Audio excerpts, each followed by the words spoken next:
নবীজি সাল্লাল্লাহু আলাইহি ওয়াসাল্লামের প্রতি দরুদ শরীফ পড়া ছাড়া কোনো ইবাদত আল্লাহ কবুল করবেন না। আপনার দোয়া কবুল হতে হলে এই দরুদ শরীফ ছাড়া দোয়া কবুল হবে? নবীজির প্রতি দরুদ শরীফটা ছেড়ে দিয়েছি। আপনি বিপদে পড়বেন, বেশি বেশি আল্লাহর জিকির করবেন, আল্লাহকে স্মরণ করবেন এবং রাসূল পাকের প্রতি দরুদ ও সালাম পেশ করবেন।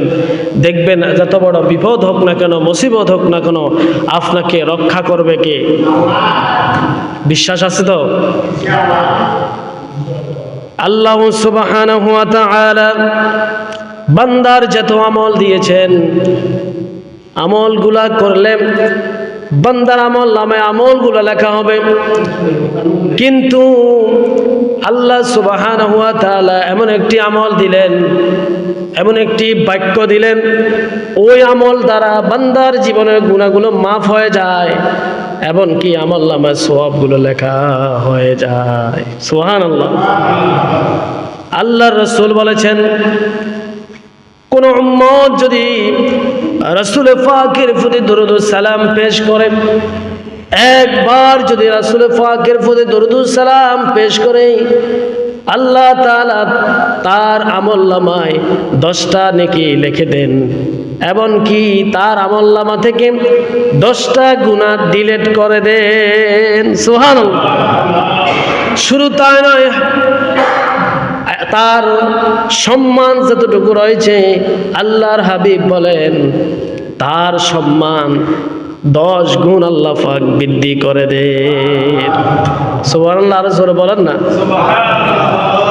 এটা করে কে? করে কে? আল্লাহ তাআলা। শুধু তাই নয়, দরুদ সালাম বেশি বেশি যারা আদায় করে, দরুদ সালাম বেশি বেশি যারা আল্লাহ পাকের রাসূলের প্রতি আদায় করে, আল্লাহ তাআলার নবী বলেছেন বেশি বেশি যারা দরুদ সালাম পেশ করে, নবীজির মুহাব্বতে যারা বেশি বেশি দরুদ সালাম পড়ে, আল্লাহ তাআলা হুকুমে ওই ব্যক্তিকে রাসূল পাক স্বপ্নে যোগে তার সাথে দিদার করবেন। জোরে বলেন না সুবহানাল্লাহ। নবীজিকে কি দেখতে চাই না আমরা? চাই কি চাই না? কার না মন না চায় আল্লাহর হাবিবকে চোখে দেখা। যে নবীর আদর্শের জন্য এত কিছু করলাম, যে নবীজির আদর্শ অনুযায়ী চলার চেষ্টা করতেছি, যে নবীর সুন্নাহগুলো মেনে চলতেছি, যে নবীর কথা মতো হাদিস অনুযায়ী সালাত পড়তেছি, হজ করতেছি, যাকাত দিতেছি, জিহাদে অংশগ্রহণ করতেছি, আর ওই নবীজিকে দেখতে কার মন না চায়? আমার ভাইরা, যদি আল্লাহর নবীকে যদি আমরা দেখতে চাই, তাহলে বেশি বেশি নবীজির প্রতি দরুদ সালাম পড়তেই হবে।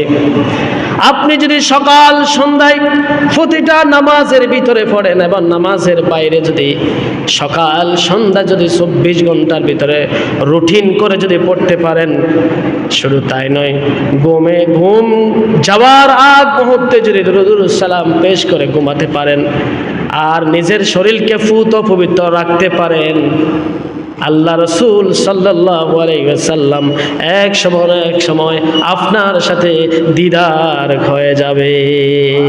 সুবহানাল্লাহ। আল্লাহ আপনার প্রিয় হাবিব আমাদের নবীজিকে 2 চোখে দেখার তৌফিক দান করুক। আমরা বলি আমিন।